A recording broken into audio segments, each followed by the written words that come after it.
Hi అండి, welcome back to my channel Susi creations. ఏంటిది రాముడి బాణ ఆకారంలో ఉంది, ఏంటా ఈ కట్టడము అని చూస్తున్నారా? అదేనండి శ్రీ రామనారాయణ టెంపుల్. ఆంధ్రప్రదేశ్ రాష్ట్రంలో విజయనగరం జిల్లాకు చెందిన ప్రసిద్ధ పుణ్యక్షేత్రం. విజయనగరానికి చెందిన ఎన్సిఎస్ చారిటబుల్ ట్రస్ట్ స్థాపకులైనటువంటి శ్రీ నారాయణం నరసింహమూర్తి గారి సంకల్పంతో వారి కుమారులు కట్టించిన అద్భుత కట్టడం ఇది. చూసారా, సాయంకాలం వేళ కళ్ళు మిరుమిట్లు కల్పించే విధంగా విద్యుత్ కాంతులతో ఎలా దగదగా మెరిసిపోతుందో. ఇదిగోండి, ప్రారంభంలోనే శ్రీ నారాయణం నరసింహమూర్తి గారి స్టాచ్యూ ఉంటుంది. ఆ తర్వాత మనము లోపలికి వెళ్ళినట్లయితే సువిశాలమైన మందిర నిర్మాణం మనకు కనిపిస్తుంది. ఇది సుమారు 15 ఎకరాల వరకు ప్లేస్లో ఇది ఆక్రమించి ఉందని మనం చెప్పుకోవచ్చు. మనం పైనుంచి చూసినట్లయితే రాముని బాణం ఆకారంలో ఇది మనకి టెంపుల్ అంతా కూడా కనిపిస్తుంది. ఇదిగోండి, ఈ మందిరాన్ని దర్శించడానికి ఏలూరు నుంచి మెడికల్ కాలేజ్ స్టూడెంట్స్ వచ్చారు.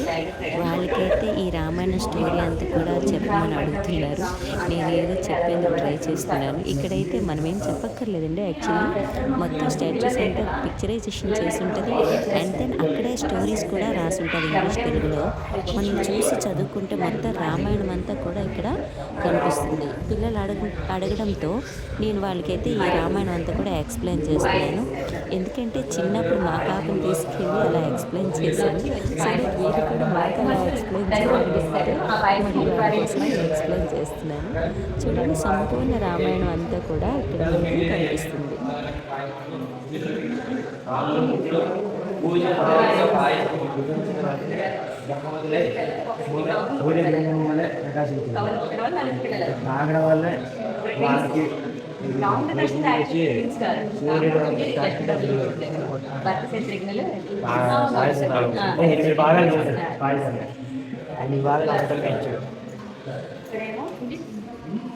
చైత్రమాసం నవమి తిథి కర్ణాటక లగ్నంలో గురుడు శుక్రుడు ఉండగా పునర్వసు నక్షత్రమున కౌశల్యకు శ్రీరామచంద్రుడు మరునాడు పుష్యమి నక్షత్రయుక్త మీన లగ్నంలో కైకకు మొదలుగా రెండవ రోజున ఇదే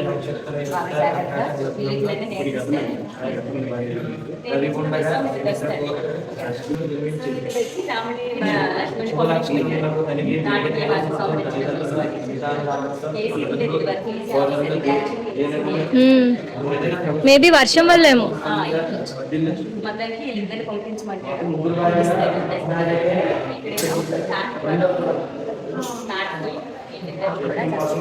చేస్తుంటే విశ్వమిత్రుడి బంగం కనిపిస్తున్నారని తెలిసి పెళ్లి సంరక్షణ కోసమని వస్తుంది.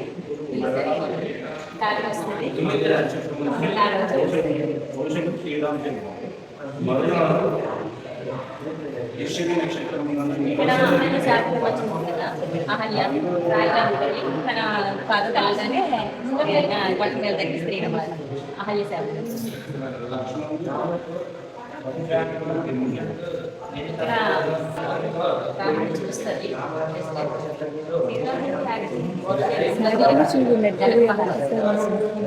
వర్క్ చాలా బాగుంటుంది. వర్క్ విశ్వామిత్రుని ఆజ్ఞ మేరకు రామలక్ష్మణ జనకులు పాలించిన విజయనగరానికి చేరి ఆ నగరంలోని పౌరులు ఉద్యమ సౌకర్యం రాష్ట్రంలో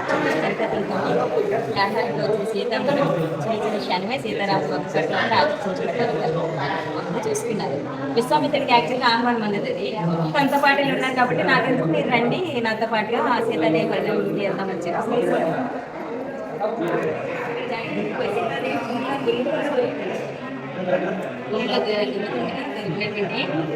ఉదయవి పుత్రిక, అందుకే సీతాదేవి.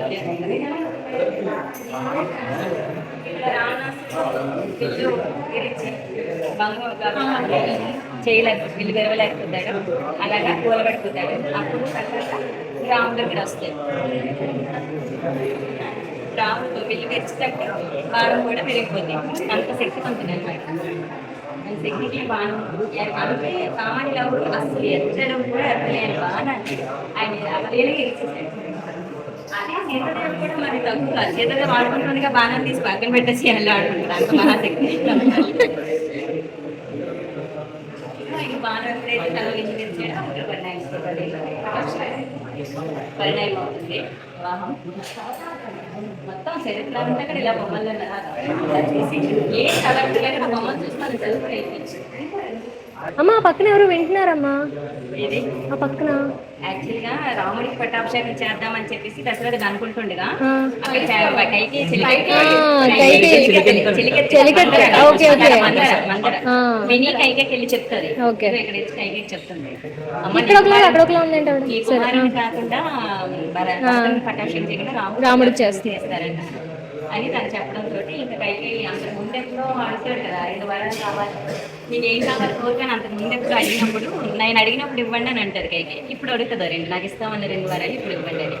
ఏంటట, ఒకటి నా కొడుకు పట్టాభిషేకం చేయాలి, నేను అరణ్యవాసంకి వెళ్ళిపోవాలి. రాముడు అరణ్యవాసం 14 సంవత్సరాలు అరణ్యవాసం. అది తప్పు కదమ్మా పాపం.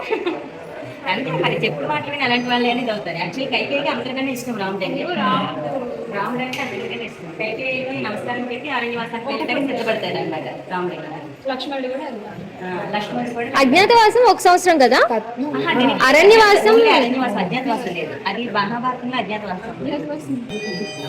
ఇక్కడేమో ఇంకా తండ్రికి నమస్కారం చెప్పి అరణ్యవాసం బయలుదేరితే వెనకాల లక్ష్మణుడు సీత కూడా బయలుదేరుతాం వీళ్ళకి. అందరూ కలిపి రథులకి బయలుదేరుతారు. ఆది మనోవ్యాధం మరణిస్తారు. ఆ మనోవ్యాధం ఉడికంటే అంత ఇష్టం. మొత్తం కైకేయి వాళ్ళ అదే చెలికత్తి. ఆయన చనిపోయినప్పుడు ఆయన పడవెక్కి తీసుకెళ్తాడు. ఎవరు?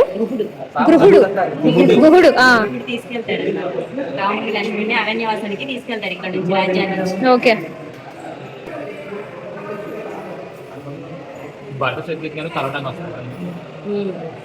రాముడిని భక్తుడు కలుసుకోవడానికి వస్తాడు. అన్నా నువ్వు లేనిది నా కొద్ది రాజ్యం అమ్మ తెలియక అడిగింది, నువ్వు రావాలి ఈ రాజ్యాన్ని పరిపాలించాలని బ్రతులు అడగడానికి వస్తాడు. ఏదేమైనా సరే నేను ఇచ్చిన మాట తప్పనిసరిగా నేను ఈ 14 సంవత్సరాలు ఇచ్చేసే వస్తాను, అంతవరకు నువ్వు పరిపాలించానంటే నువ్వు నేను కాదు నీ పాదుకులనే నేను ఇక్కడ పెట్టుకొని పరిపాలిస్తాను.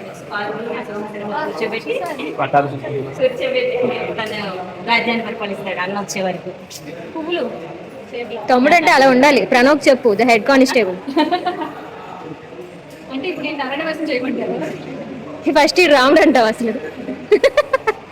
ఇక్కడ పోసి పంపించింది లక్ష్మణుడు. లక్ష్మణుడా? రాముడిని అడిగితే రాముడేమో సీతాదేవిని చూపిస్తాడు అనమాట. అప్పుడు సీతాదేవిని చంపాలని చూస్తుంది సోర్పనాక. అది తట్టుకోలేక లక్ష్మణుడు ముక్కు చెట్టు కోస్తాడు అనమాట. లక్ష్మణుడు కోస్తాడు. అన్నకు చెప్పి నాకు ఇలా జరిగింది. సీత నీకోసం తీసుకొద్దాం అనుకున్నప్పుడు చేశాగని చెప్పింది. సీత నీకోసం తీసుకురావడానికి అలా జరిగింది. నేను రామకోసం ఇప్పుడు రావణాసుడు మారీచ దగ్గరికి వెళ్తాడు అనమాట. మారీచ అప్పుడు అతనికి ఏం చేస్తాడంటే రాముడిని ఎవరు ఎదుర్కోగలేరని చెప్పి మాయంగా మారి జింకగా వెళ్తాడు అనమాట రాముడు ఎదుర్కో.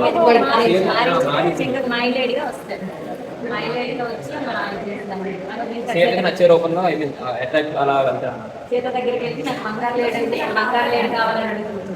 అది విన్న మారీచుడు బంగారు లేడిగా వేసేస్తాడు. అది విన్న తర్వాత అక్కడ చూపించు తీసుకెళ్తుంది. అది ఆ బంగారు లేడు కావాలంటే అది తీసుకెళ్ళడానికి వెళ్తాడు. లక్ష్మణుడు అంటాడు అక్కడికి బంగారు లేడు కాదు, అదేదో మాయలాగా ఉండేది. ఎప్పుడు అంటాడు ఈ రాముడికి చనిపోతే రాముడు బాణేసి చంపేసినప్పుడు హే లక్ష్మణ అనుకుని చనిపోతాను.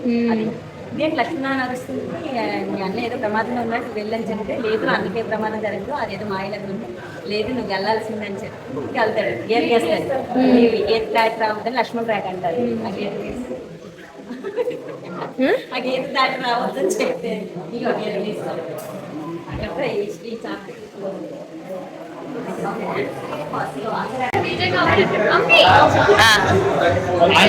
ఎక్స్ప్లెయిన్ చేయకుండా తెలియాలి. ఇక్కడేమో రావణాసుడికి సీతాదేవి భిక్ష భౌతి భిక్ష దేహంతో రావణాసుడు వస్తాడు. ఇంకా భిక్ష పట్టను అంటాడు. గీత దాటి వస్తేనే భిక్ష పెడతాను, గీత దాటి రాకపోతే భిక్ష పెడతాడు. ఇంకా తప్పనిసరి భిక్ష ఎక్కాలి అని చెప్పి గీత దాటి వచ్చిన వెంటనే ఇక్కడ మొత్తం తన సీతాదేవి ప్రతిబ్రత కదా ముట్టుకోకూడదు, ఒకటి గాలిపోతుంది. అది తెలిసి ఆ పెచ్చంతా ఓడిపేకి తీసుకొచ్చి రథం మీద కింద భూమి భూమి అది ఇలా తీసుకెళ్ళి ఎందుకు అంటే సీతాదేవిని ముట్టుకుంటే నసైపోతారు. తీసుకొస్తారు. రావణ్ చూస్తారు గరుత్మంతుడు. గరుత్మంతుడు తను కాపాడతానని చెప్పి ఆ రెక్కలు కట్ చేసి పడతాడు. అది రాముడు వచ్చే వరకు అలాగా ప్రాణాలు కాచుకుని ఉంటది. రాముడికి విషయం చెప్పాలి, ఎప్పుడైనా రాముడు వస్తాడో విషయం చెప్పాలని చెప్పేసి గరుత్మంతుడి ప్రాణాలను ఎలా నిలుచుకొని చెప్తాడన్నమాట. ఇంత హైట్ లో నేను ఎంత హైట్ లో ఉన్నాను అన్నట్టు చూస్తాను.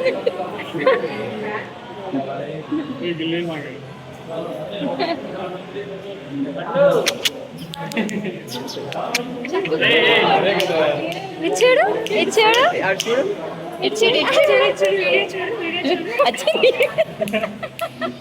కళ్ళు నీకే అప్పగించేశాడు అసలు.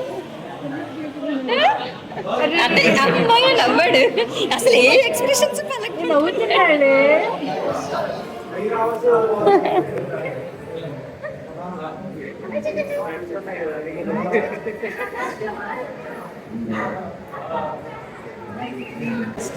ఇది అతను చెప్పేసి చచ్చిపోతారు.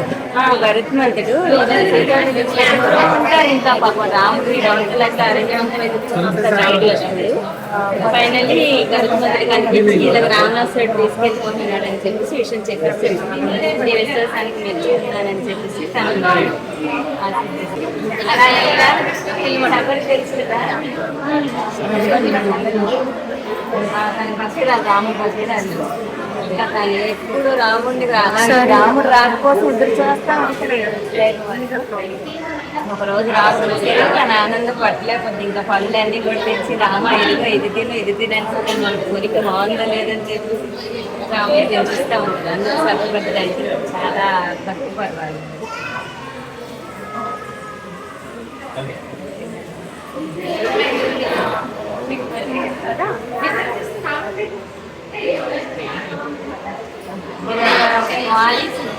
తెలుసు కదా వాలీసుగ్రీవుడు అన్నదమ్ములు వామనులు అంటే వానర సైన్యంలో వాళ్ళిద్దరు రాజు వాలిని సంహరించినప్పుడు సుగ్రీవుడు రాముడు హెల్ప్ తీసుకుంది. సుగ్రీవుడు రాముడు స్నేహితుల నుంచి తన సాయం అడుగుతాడు. నా సీతాదేవిని పట్టుకుంటే నేను నీకు సహాయం చేస్తాను, నా అన్న వాళ్ళ గురించి నన్ను చేస్తాను. వాళ్ళపై యుద్ధం ప్రకటిస్తాడు. సుగ్రీవుడు హెల్ప్ చేస్తాడు రాముడు.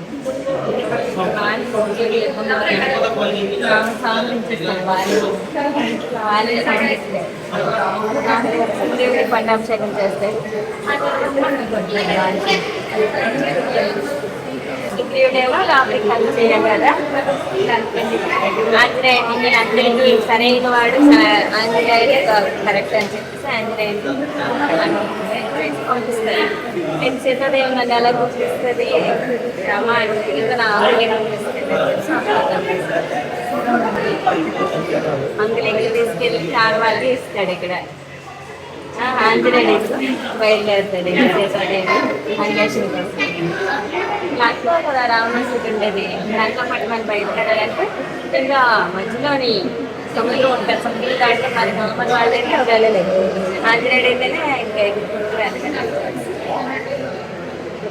ఇక్కడ లంకిని ఎదురవుతుంది అన్నమాట. ఆమె ఎవరు? అంటే నగరాన్ని కాపాడేది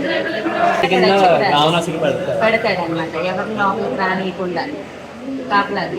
అందుకే లంకిని తన పరాక్రమంతో గెలుచుకున్నా ఎవరైతే తను గెలుచుకొని చేస్తే వాడు లోపలికి వెళ్ళాలి. తన పరాక్రమంతో గెలుచుకొని సంహరించుకెళ్తాడు. సీతాదేవి దగ్గరికి వెళ్ళి రావణాసురుడు హెచ్చరిక సీతాదేవి చుట్టూ రాక్షసులు తనకి ఎలాగ మితపాటు చేస్తూ ఉంటారు కన్విన్స్ చేయడానికి. క్రిజట అని ఒక రాక్షసి ఉంటుంది. తనకి స్వప్నంలో వచ్చిన కథ అంతా కూడా చెప్తుంది. క్రిజట అనే రాక్షసి నాకు రాముడి కళ్ళలోకి వచ్చి రావణాసురుని చంపేస్తున్నట్టుగా కళ వచ్చింది, ఇది శుభ్రం వస్తుంది, నీకు శుభం జరుగుతుందమ్మా అని చెప్తుంది అనమాట కళగంటి దగ్గర. ఈ ఇదిగో రాముడు రింగ్ ఇస్తారు. రింగ్ తీసుకొస్తాడు హనుమంతుడు. తీసుకొచ్చి చూపించిన తర్వాత నమ్ముతుంది. లేకపోతే ఓన్లీ నాకు వచ్చి చేస్తే నువ్వేదో మాయ రాక్షసువి, నేను నిన్న ఎలా నమ్ముతానంటే రంగులేని తీసుకొచ్చాడు. ఓకే, నా వాళ్ళు కూడా రాముడికి తెలియచేయమని శిరోమణి శిరోమణి అంటే ఇక్కడ శిరోమణి మీరు లోపలికి వెళ్ళి తీసుకెళ్తాను. అది తీసుకొని ఆనవాళ్ళు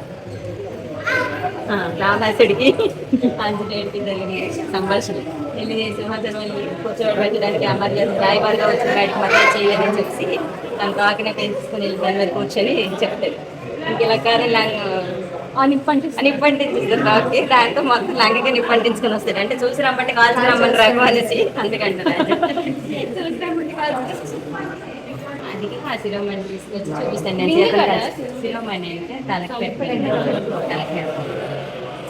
నేను క్షేమంగా ఉంది, మీరు ఆ కోసం ఎదురు చూస్తున్నారని చెప్పి సమాచారం అందిస్తాడు. మనం ఎలాగైనా ఇప్పుడు తక్షణం వెళ్ళాలి, ఆ రావణాసుడి మీదకి ఎదురు చేసి సీతమ్మని తీసుకురావాలని వీళ్ళందరూ సిద్ధమైతుంది. రాముడు వానర సైన్యం అంతా హెల్ప్ చేస్తారు. లంక ఎలా వెళ్ళాలి, అది వాటి పెట్టారు కదా, లంక చేరుకోవాలంటే మధ్య సంబంధం అది వానర సైన్యం వాడు చేస్తారు.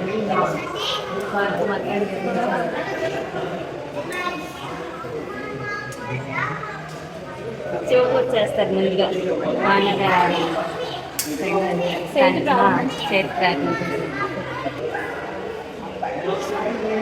విభూషణుడు రావణాసుడి తమ్ముడు అనమాట.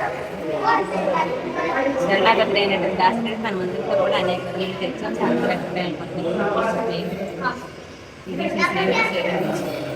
రావణాసుడి తమ్ముడు విభూషణుడు. విభూషణుడికి రాముడు అంటే ఇష్టం. రావణాసుడు చేసిన మంచిది కదా రావణాసుడికి ఇచ్చేస్తారు కానీ రావణాసుడు వినడు. వినకపోతే ఇంకా వీళ్ళకి స్నేహం చేసి విభూషణుడు తనకి సాయం కోరుతాడనమాట రాముడు. కోరితే అలా చివరికి రావణాసుడు చనిపోయడానికి కారణం విభూషణుడే. తన సీక్రెట్ ఎక్కడ రాను అక్కడ ఉంటే చెప్తారు. ఎన్ని తలలు లేకపోయినా కాకపోతే విభూషణుడు చెప్పాడే విభూషణుడు చచ్చిపోతాడు. తలలు 1000 చెక్కలు అది ఆ రహస్యం 1000 చెక్కలు అయితే చనిపోతాడు విభూషణుడు. అక్కడ రావణాసుడు చెప్తారు. అయినా సరే రాముడు గెలవాలి, న్యాయం గెలవాలి అని చెప్పి ఫైనల్ గా విభూషణుడు చెప్పేస్తాడు. ఇక ఇక్కడేంటి ఒక సర్ప ప్రయోగం చేసేసరికి సురతకు పడిపోతుంది. దానికి ఇమీడియట్ గా ఇది ఏ పని సంజీవుని తేవాలి. సంజీవుని పర్వతం సంజీవుని తెచ్చి ముక్కు దగ్గర పెట్టానే బతికిపోతుంది. ఆ విధంగా ఎవరు పని చేస్తారు చేసినవన్నీ కామెడీ ఆంజనేయుడి పని వెళ్ళి అంటే అమితమైన భక్తి రాముడు ఏదైనా చేసేయడానికి సిద్ధపడతాడు. ఎంత సాహసాన్నైనా చేయడానికి వెళ్ళి కాల్చుకొని వచ్చేయడం, కొండెత్తుకొని వచ్చేయడం. సంజీవని తెమ్మంటే అక్కడికి వెళ్ళి మర్చిపోతాడు. సంజీవిని ఎలా ఉంటుంది ఏంటి ఎందుకు వచ్చిన వాళ్ళని ఆయన పథకం మోసుకొస్తుంది. వెళ్ళి మీరే తీసుకోండి ఏది కావాలి ఇందులో సంజీవిని తీసుకోండి.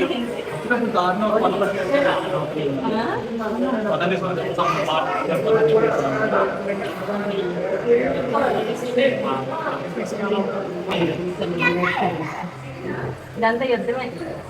మళ్ళీ ఇక్కడ సత్యప్రయోగం చేస్తే ఇద్దరు కూడా మళ్ళీ అయితే మళ్ళీ సంజీవిని సూర్యోదయం అయ్యేసరికల్లా సంజీవిని పెట్టాలి, లేదంటే సూర్యుడు అయితే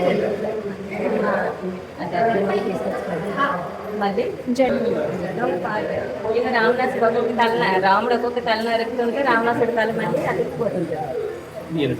అతికిపోతుంటది. అది ఇంకా జరుగుతానే కుంభకర్ణుడు చూసి 6 మాసాలు నిద్ర చేస్తాడు, 6 మాసాలు తింటాడు. 6 మాసాలు వెళ్ళిపోగా ఉన్నంత వరకు తింటే పని. ఇద్దరు ఎందుకు వచ్చారు మధ్యలో? కుంభకర్ణుడు ఆ రాక్షసులో గొప్ప వీరుడు అనమాట. అతను వెళ్ళిపోయి ఉంటే అప్పటికైనా తినేస్తున్నాడు, కొనేసి ఉదస్తున్నాడు. అందుకే ఇతను లేవాలి, ఇతను లేస్తే యుద్ధంలో గెలుస్తాడని అంత చేస్తే లేవుడు. అందుకే ఆహారం తీసుకొచ్చి ముక్కు దగ్గర పెడితే ఆ వాసనకి లెగిస్తాడు.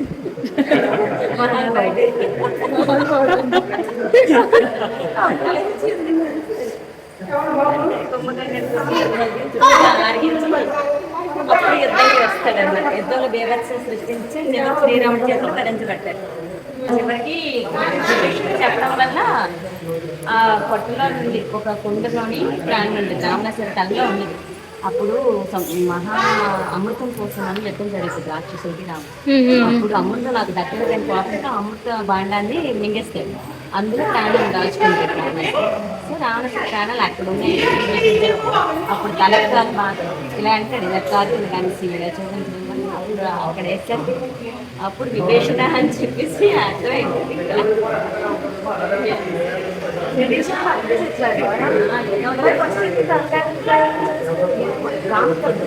తెలియదు చెప్పు. లాస్ట్ లో లాస్ట్ ఎత్తుకంటామని చెప్తాడు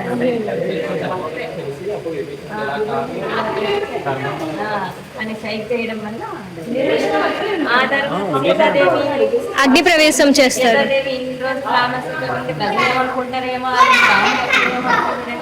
అగ్ని ప్రవేశం చేసి తను పతివ్రతను నిరూపించుకుంది. తర్వాత పట్టాభిషేకం చేసుకుంటుంది. రాముడు పట్టాభిషేకం ఈ కథ అన్నదానికి ప్రయాణం సంబంధించండి మీ కొత్త కావాల్సిన